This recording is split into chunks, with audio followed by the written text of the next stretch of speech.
नमस्कार दोस्तों, मैं प्रमोद शर्मा समाचार बीच बाजार से। दोस्तों आज हम समाचार जो लेके आए हैं वो आपके बच्चों के भविष्य से संबंधित है और हमारा आपसे निवेदन है कि इस पूरे समाचार को ज़रूर देखें आप, क्योंकि ये जो है आपके बच्चों के भविष्य से जुड़ा हुआ है। और इस मोटिवेशन सेमिनार को जो कि फिजिक्स गुरु एनवी सर द्वारा इसमें उद्बोधन दिया गया है और आप इसको एक बार ज़रूर सुनें, देखें पूरा वीडियो, क्योंकि ये आपको फ़ायदा पहुंचा सकता है पूरी तरह से। और हम आज आपको उनका पूरा उद्बोधन सुनवाएंगे। तो दोस्तों ये जो कार्यक्रम है ये यूआईटी ऑडिटोरियम में आयोजित किया जा रहा है और आप इसका पूरा आनंद लें और उनकी जो स्पीच है वो पूरी तरह से आप सुनें। आइए आपको दिखाते हैं इस मोटिवेशन सेमिनार को जो कि ऑडिटोरियम में आयोजित की गई है और आपको उनका वक्तव्य भी सुनवाएंगे फिजिक्स गुरु एनवी सर का। फल मिलता है, कर्म करो तो कि कर्म करो तो फल मिलता है, आज नहीं तो कि कर्म करो तो फल मिलता है, आज नहीं तो। और जितना गहरा अधिक हो कुआं, जितना गहरा उतना मीठा जल मिलता है, कर्म करो तो आज नहीं तो। और जीवन के हर कठिन प्रश्न का, जीवन के हर कठिन प्रश्न का जीवन से ही हल मिलता है, कर्म करो तो आज नहीं तो। बोलो कर्म करेंगे कि नहीं करेंगे? अरे वाह, बोलो कर्म करेंगे कि नहीं करेंगे? घबराएंगे तो नहीं? डिग्री के लिए लड़ाई लड़ेंगे कि नहीं लड़ेंगे? सोच ऊंची रखेंगे कि नहीं रखेंगे? 10 से 12 घंटे पढ़ेंगे कि नहीं पढ़ेंगे? इसमें कोई शक और संशय वाली बात? सर पढ़ने का मैं ठान लूं। अच्छा भाई बात पढ़ने की ठान लूं। बहुत सारे लोग मेहनत की ठान लूं। मेहनत तो मजदूर भी करता 10 से 12 घंटे। तो मेहनत कैसे? मेरी माता जी बचपन से मुझे कहानी सुनाती है, सबने सुनी, फिर भी मैं सुनाता हूँ। मेरी माता जी ने बचपन से मुझे वो कहानी कम से कम 200 बार सुनाई होगी, कम से कम। अच्छा मेरे जहन में फिट हो गई और 2 बार मैंने उसका अनुसरण करा, दोनों बार मुझे फायदा हुआ। कहानी सिंपल सी कि भाई गांव में पानी निकल रहा था, पानी निकल रहा था तो सबने सोचा, पहले तो नल तो होते नहीं थे, कि पानी निकल रहा है तो क्या करें, कि कुआं खोदा जाए। सारे पंच इकट्ठे हो गए, सारे प्रबुद्ध जन इकट्ठे हो गए, उन्होंने सोचा भाई पानी निकला तो क्या करें, कि पानी निकला तो ठीक है भाई अपन जो है कुआं खोदेंगे। सब इकट्ठे हो गए, अब सोचा भाई कुआं कहां खोदा जाए, कुआं कहां खोदा जाए। किसी ने बोला पीपल के पेड़ के पास खोदो, किसी ने बोला नीम के पेड़ के पास खोदो, किसी ने बोला मजार के पास खोदो, किसी ने बोला मंदिर के पास खोदो। चलो भाई किसी एक आदमी की बात मान ली कि नीम के पेड़ के पास खोदते हैं साहब कुआं। एक दिन उसकी बात मान ली गई, नीम के पेड़ के पास कुआं खोदना चालू करा गया। अगले दिन पूरे सामान को ले जाया गया और वहां पूरे दिन गड्ढा खोदा गया, 20 फुट गड्ढा खोदा पर पानी बाहर। शाम को सारे इकट्ठे बोले, हम तो दूसरे लोगों ने बोलने लगे कि हम तो पहले ही बोल रहे थे कि नीम के पेड़ के पास मत खोदो, वहां पे पानी नहीं निकलेगा, पीपल के पेड़ के पास खोदो, वहां निकलेगा। तो आदमी ने बोला ठीक है तुम्हारी बात मान लेते हैं, कल पीपल के पेड़ के पास खोद लेंगे। अगले दिन पीपल के पेड़ के पास खोदा, फिर से 20 फुट खोदा पर पानी बाहर। तुम्हारी मैथ चेक होने वाली। ऐसे 5 दिन उन्होंने 5 जगह गड्ढे खोदे, 20-20 फुट। कितने? एक भी जगह पानी बाहर। टोटल कितने फिट हो गए? कितने हो गए? क्या बात है, मैथ तो तुम्हारी तेज है। एक बार के लिए जोरदार ताली बजा लीजिए। बहुत बढ़िया। ये बात इस बात से प्रमाण है कि ध्यान से सुन रहे तुम, अच्छी बात है। 100 गड्ढा खोदा। अब एक बड़ा आदमी आया, उसने बोला कि अरे मूर्खों, तुम एक ही जगह अगर 100 फुट गड्ढा खोद लेते तो क्या पानी निकल आता? अरे आवाज नहीं आ रही है? 100 9 बात तुम्हें क्यों सुनाई मैंने? नॉर्मल सी तो बात है, मेरी माता सुनाती, एक आदमी सुनाती रही। फिर जब 10th में आया तो उन्होंने बोला मेरे को, अब तो जल्दी जरूरत पड़ती है, 10th में बोला भाई तेरे को क्या बनना है जीवन में, आज सोच ले। इंजीनियर बनना है, डॉक्टर बनना है, आईएएस ऑफिसर बनना है, एमबीए करना है, क्या करना है आज सोच। पलटना मत फिर पलटना मत। मैंने बोल की बात समझ में आई। मैं आज आपसे प्रण लेने आपसे प्रण लेने आया हूं क्या, कि आज सेशन के बाद जितने बच्चे यहाँ पर हैं वो ये तय कर लेंगे अगले 15 दिन में कि उन्हें जीवन में क्या करना है। बोलो यस और नो। अच्छा ये बात उन्होंने मेरे से फिर फर्स्ट ईयर में बोली, जब मैं आईटी में फर्स्ट ईयर में चला गया। अब सोच, फर्स्ट ईयर में मैं पहली छुट्टी में घर आया, फिर उन्होंने कहानी सुनाई मेरे को और फिर बोली अब सोचते रहो क्या बनना है। मैंने कहा अभी तो मैं आया हूं, प्रेम से बात तो करो, कहानी सुना रहे हो वापस। पर उन्होंने बोला तू सोच रहे आगे क्या बनना है। मैंने सोचा मुझे क्या बनना है, तो मैं शिक्षा से बहुत प्रभावित था। मैं सोचा शिक्षक बन सकता हूँ। मेरे 2 ही सपने थे। जब मैंने 15-20 दिन अच्छे सोचा, फर्स्ट ईयर की छुट्टी में कि मुझे क्या बनना है, तो मेरे को 2 ही अपनी चॉइस समझ में आई। एक तो शिक्षक बनना, और ईश्वर की बहुत कृपा है कि मैं वो बना जो मैं जीवन में बनना, और दूसरा मेरा सपना था एस्ट्रोनॉट बनना। मेरी फिजिक्स अच्छी थी तो मुझे लगा कि एस्ट्रोनॉट बनता हूँ। एस्ट्रोनॉट के बारे में पता करा तो हालांकि पहली प्राथमिकता मेरी शिक्षक बनने की थी। तो मैं शिक्षक एक अपने गुरुजन के पास गया, उन्होंने बोला देख शिक्षक बनना सिर्फ ज्ञान की बात नहीं, शिक्षक में बच्चे भी आपसे कनेक्ट होने तो उन्होंने बोला पहले तो पढ़ा के देखा मैं कैसे कनेक्ट होते नहीं। भगवान की ईश्वर की कृपा से बहुत बढ़िया कनेक्ट हुआ, मजा आया। एस्ट्रोनॉट में इसलिए नहीं बना कि मुझे लगा कि यार अगर बाय द वे स्कॉलरशिप नहीं मिली यूएस कनाडा में कहीं पे जहाँ अच्छी पढ़ाई होती है, कई बार इसरो में अगर आपको वापस आना है तो आपको हो सकता है कि 25-50 लाख रुपए 1 करोड़ रुपए पिताजी को खर्च करने पड़े जो हमारे पास। मैंने कहा अपनी पहली चॉइस ही बहुत बढ़िया है और इसकी कृपा रहेगी उसमें मैं बहुत बढ़िया कर पाया और ये कहानी की वजह से कर पाया। फर्स्ट ईयर में मैंने सोच लिया कि भाई मुझे शिक्षक ही बनना है। Second year, third year, fourth year मैंने सिर्फ पढ़ाई करी। अच्छा मैं पिताजी नहीं बोल रहा हूँ क्योंकि मेरे पिताजी मेरा बहुत साथ दिया। फर्स्ट ईयर में मैं जब माताजी बोला क्या बनना है तो मैंने बोला मेरे को शिक्षक बनना है। मैं अपने पिताजी के पास गया कि पापा मेरे को शिक्षक बनना है। उनके पैरों तले जमीन निकल गई। उन्होंने बोला कि मैंने तो सोचा था मेरा लड़का आईआईटी कर लेगा, तो जो नॉर्मल मध्यम परिवार के बच्चे जब आईआईटी कर लेते तो पिताजी को लगता है कि अब हम यूएस जाएंगे, कनाडा जाएंगे, ये बड़ी बड़ी कंपनी में नौकरी करेगा। उन्होंने बोला यार मैंने तो ये सोचा था। उन्होंने बोला मैं तेरे साथ। उन्होंने मेरे सामने 2 शर्तें रखी कि तेरे को पढ़ाना है तू पढ़ा ले, बट मेरी 2 शर्तें हैं कि कोई जीवन में ये नहीं बोल पाया कि तू शिक्षक इसलिए बना क्योंकि तेरी नौकरी नहीं लगी थी, या तू शिक्षक इसलिए बना क्योंकि तू डिग्री पूरी नहीं कर पाया। मेरी 2 शर्तें हैं कि तू जब अपनी बीटेक से पास करे तो तेरे पास 2-4 जॉब होनी चाहिए। हो तो गर्व से कह सके मैं शिक्षक अपनी इच्छा से बना, मजबूरी में। और तेरी बीटेक में तो ऑनर्स होनी। मैंने कहा पिताजी मैं आपके दोनों बातें निभाऊंगा। मैंने 3 साल कॉलेज में पढ़ाया, 15 घंटे नॉन स्टॉप काम करता था, नॉन स्टॉप काम करता था 15 घंटे। कभी अपनी छुट्टियों में घर नहीं आया, सिर्फ इसलिए भी मुझे पढ़ाने का शौक था। बहुत संघर्ष करना पड़ा, इसमें कोई शक और संशय वाली बात। और उस संघर्ष का परिणाम मिला रियलिटी में कि जब कॉलेज से पास आउट हुआ तो पढ़ाने में भी मैं अच्छा हो चुका था। 3 साल का मुझे अनुभव हो चुका था। जब कॉलेज से पास आउट हुआ तो मेरे पास बीटेक विद ऑनर्स थी और मेरे पास 5 जॉब थी। कितनी जॉब थी? ये बात मैंने क्यों बताई? मैंने क्या अचीव करा ये नहीं बता, ये बता रहा हूं कि मैंने काम अच्छा करा। 10वीं में ये निर्णय ले लिया कि मुझे क्या बनना है और फर्स्ट ईयर में ये निर्णय लिया कि मुझे आगे जीवन में अपने करियर को किधर आगे ले जाना है। क्या इस बात से ये सीखने योग्य बात है कि हमें गड्ढा एक ही जगह खोदना आवाज नहीं बोलो यस और नो। क्या आज प्रण लेकर जाओगे? आज प्रण लेकर कि जीवन में क्या बनना है अगले 15 दिन में तय करेंगे। यहाँ पे हो सकता है 8 के बच्चे बैठे हो, 9 के बैठे हो, 10 के बैठे हो, 11 के बैठे हो, 12 के बैठे हो। जितने भी बच्चे यहाँ पर बैठे हुए हैं उन सभी से रिक्वेस्ट है कि गड्ढा एक ही जगह खोदेंगे तो पानी कि कर्म करो तो फल मिलता है, आज नहीं तो कि कर्म करो तो फल मिलता है, आज नहीं तो। बोलो याद रखेंगे कि नहीं रखेंगे? हाँ सर मेहनत करेंगे। अच्छा फिर मैं कह रहा हूं आपको कभी कभी बच्चों को देखता हूँ ना बहुत जल्दी घबरा जाते हैं। मतलब ये मान लो कि महीने 2 महीने में उनकी घबराहट इतनी बढ़ जाती है, उनका सिलेक्शन नहीं हो रहा होता तो उन्हें दिक्कत होने लगती है कि अच्छा सर मेरे से सवाल नहीं हो रहे हैं, मुझसे ये दिक्कत हो रही है। मैं आपको चीजें बताना चाहता हूँ, ध्यान सुनना। थोड़ी बहुत थोड़ा ग्राफ का सिस्टम है, बोलो समझ पाओगे क्या? मेरे पास एक ग्राफ है, मैं आपको बताना चाहता हूँ। वो कहाँ गए? चला गया। अच्छा ये मेरे पास एक ग्राफ है, मैं आपको समझाना चाहता हूँ। जो कॉम्पिटिटिव एग्जामिनेशन तैयारी करते हो घबरा जाते हो उनको बताना चाहता हूँ। मुझे एक बात बताओ पहले आप लोग कि अगर 10 महीने का कोर्स है, कितने का? 10 महीने का कोर्स है और 100 चैप्टर है। कितने चैप्टर हैं? 10 महीने का कोर्स है और 100 चैप्टर हैं। तो 1 महीने में कितने खत्म होने चाहिए? 10। दूसरे महीने में 10 और, यानी टोटल कितने हो गए? 20। तीसरे महीने में 10, तो टोटल कितने हो गए? 30। ऐसे आप सोचते हो और ऐसे ही हर बच्चा भी सोचता है, पर ना भगवान ऐसे नहीं सोचता। इसका एग्जाम्पल मैं बताता हूं आपको। सीखने की प्रक्रिया को सीखने में समय लगता है। बच्चा क्या सोचता है? पहले 1 महीने में 10 सवाल बचे। जैसे वो क्या सोचता है बताता हूं मैं आपको। इसको देखिए ध्यान से। एक्स एक्सिस पे अगला वाला बताइए। एक्स एक्सिस पे प्रिपरेशन टाइम है, आप ऐसे समझो 10 महीने का टाइम है। और इंप्रूवमेंट मतलब कि अपना कितना सिलेबस कंप्लीट हो गया, इंप्रूवमेंट मतलब जितना मैं सीख चुका हूं। ठीक। अब बच्चा कैसे सोचता है? ऐसे कि पहले महीने, दूसरे महीने, तीसरे महीने, चौथे महीने, 5वें महीने, 6ठे, 7वें, 8वें, 9वें, 10वें कि भैया अगर 100 चैप्टर करने हैं तो पहले महीने में 10 चैप्टर कंप्लीट हो जाने, दूसरे महीने में 20 चैप्टर कंप्लीट हो जाने।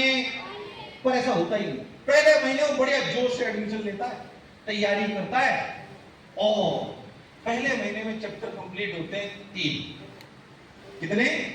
3 या 4। वो कहता है मैंने तो 10 की सोची थी, मेरा कौन से कंप्लीट होगा, मैं कैसे कर पाऊंगा? वो घबरा जाता है। फिर वो हिम्मत जुटाता है, पिताजी से बात करता है, टीचर से बात करता है, खूब मेहनत करता है। फिर वो अगले महीने मेहनत करता है, खूब पढ़ता है, फिर चैप्टर कंप्लीट होते हैं 5। 2 महीने में कितने कंप्लीट हो जाने तो उसके हिसाब से 20 हुए। कितने? 8। अब वो थोड़ा हताश और निराश होने लगता क्योंकि वो जो सोचता है वैसा होता। पर मैं फिर कह रहा हूं आपको भगवान अलग तरीके से सोचता है। भगवान क्या सोचता है मैं आपको बताता हूं। भगवान आपके दिमाग को ऐसे चलाता है, ऐसे पहले 1, 2, 3 महीने तक, 4 महीने तक आप अपने टारगेट से पीछे ही रहोगे। क्योंकि रफ्तार बढ़ने में समय लगता है। ये लीनियर वेरिएशन। अच्छा ग्राफ मैंने नहीं बनाया, ये मैंने नहीं बनाया है। आप गूगल पे सर्च करिएगा international paper psychology for students of education, आपको दिखाई देगा ये ग्राफ इंटरनेशनल पेपर्स में कि how student thinks and how actually mind works. अरे यस और नो?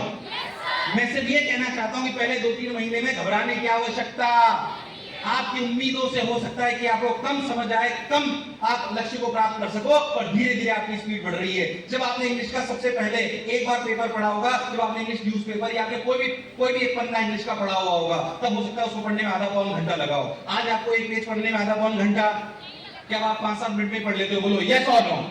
मैं आपको ये कहना चाहता हूं कि एक बार ये 5वां महीना निकल गया, यानी कि हाफ टाइम निकल गया, आप मान के चलिए आपकी स्पीड रॉकेट हो जाएगी। पर समस्या, हजारों बच्चों को हम लोग पढ़ा चुके हैं, पर समस्या ये है कि 5 महीने से पहले 70% बच्चा मन में ये मान चुका होता है कि उसका सिलेक्शन, और जब आप मन में मान लोगे, जो मैंने सबसे पहले बताई थी कि अगर आप मन में मान लोगे कि आपका सिलेक्शन नहीं होगा, तो दुनिया की कोई ताकत, कोई सुविधा आपको सिलेक्ट, अरे आवाज नहीं आ रही, बोलो यस और नो? और 5वें महीने तक अगर आपने हिम्मत जुटा के रख ली, 6ठे महीने आपने सोचा था 10 चैप्टर कंप्लीट होंगे, मैं आपको कह रहा हूं 13 होंगे, 7वें महीने में 15 होंगे, 10वें महीने में 25 होंगे, क्योंकि आपकी स्पीड उस समय तक रॉकेट हो चुकी होगी। बोलो यस और नो? घबराने की जरूरत, ये गेम पेशेंस का है। अपने लक्ष्य के लिए आपको पेशेंस रखना आना, बोलो रखेंगे कि नहीं रखेंगे?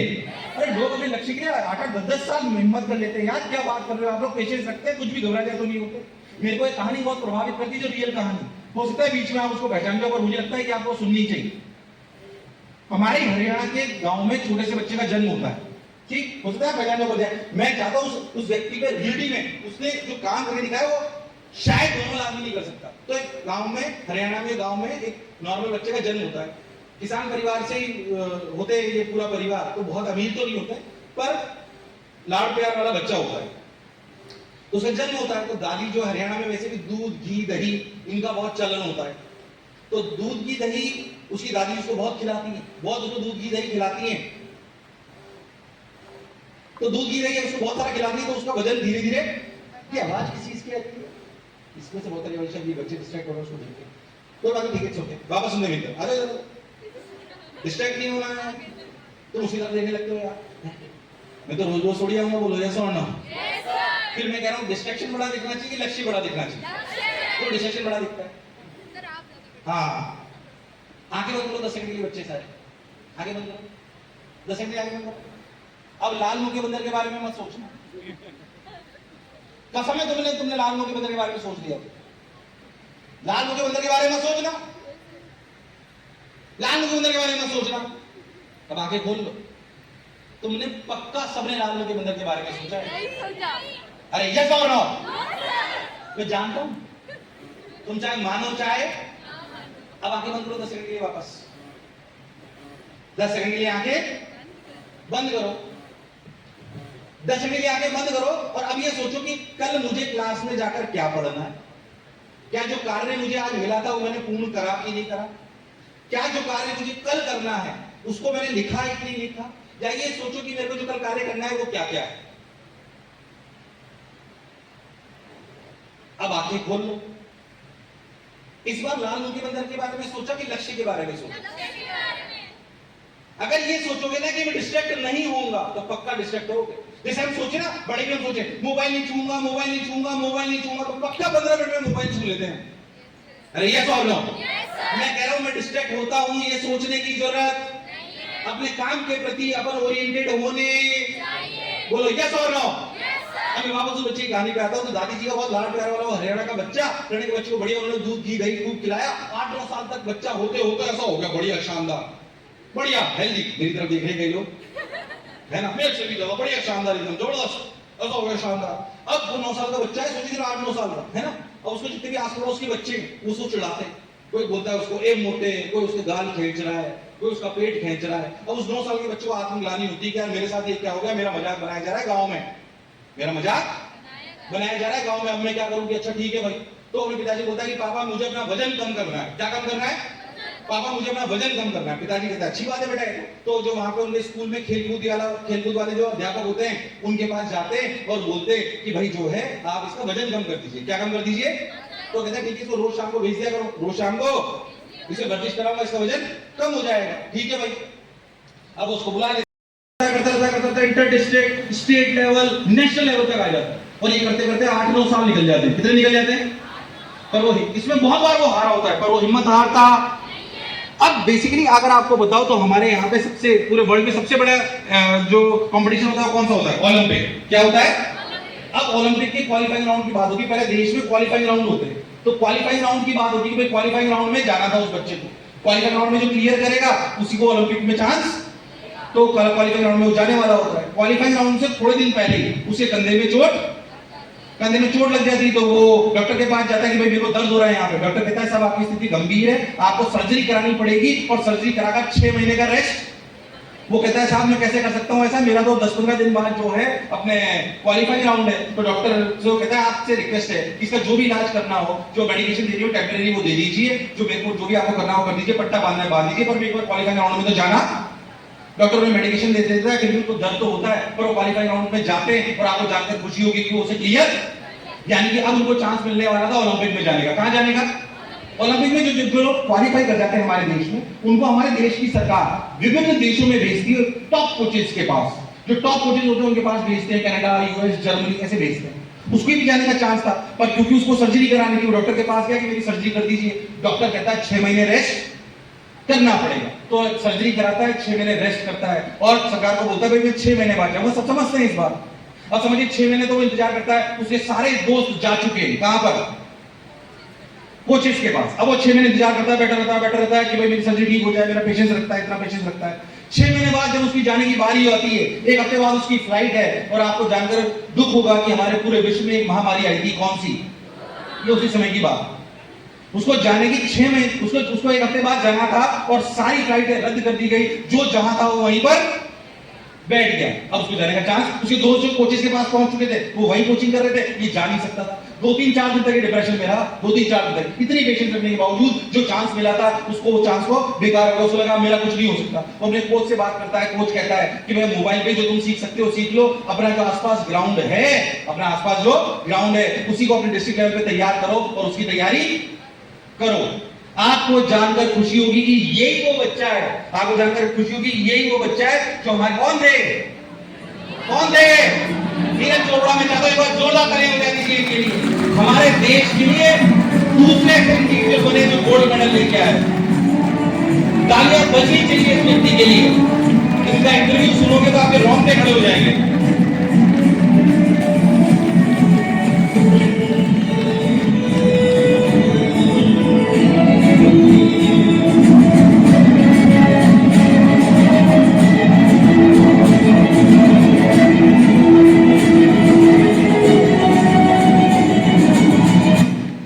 क्या हमारा भी कभी ऐसे वीडियो चल सकता है? यस और नो? अरे यस और नो? अब बोलेंगे नॉर्मल सी बात, पर इनको पढ़ो, इन लोगों को सुनो तो आपको अच्छा लगेगा कि संघर्ष करना पड़ता है भाई, बिना संघर्ष के कुछ भी आप इसमें को पीछे छोड़ना पड़ेगा। इसलिए कस्टमाइजेशन ऑफ एजुकेशन की तरफ जाना पड़ेगा। कहते हुए बहुत प्राउड महसूस कर रहा हूँ कि शायद हम ऐसी संस्थान है जो इस पंक्ति में शायद सबसे पहले पायदान पर खड़े होंगे कि कैसे बच्चे को, एजुकेशन को कस्टमाइजेशन की तरफ ले जाया जाए। ये हेल्थ केयर के सेक्टर, हेल्थ केयर में जब कोई बीमार व्यक्ति या पेशेंट किसी डॉक्टर के पास जाता है तो डॉक्टर उसकी बीमारी पूछता है, उसके सिम्टम पूछता है, फिर उसको वास्तविकता में उसको क्या बीमारी, उनकी कई प्रकार की समस्याएं होती हैं, स्किल की, विल की, उनके टॉपिक वाइज की, उनकी नेचर वाइज की। हम शायद एजुकेशन में ये मिस कर रहे हैं। सब पर उनके साथ सही मिश्रण, यानी कि अध्यापक का, उसके आसपास इकोसिस्टम का और टेक्नोलॉजी का सही मिश्रण, ताकि टेक्नोलॉजी बच्चे के इनपुट्स का राइट डायग्नोस करके टीचर को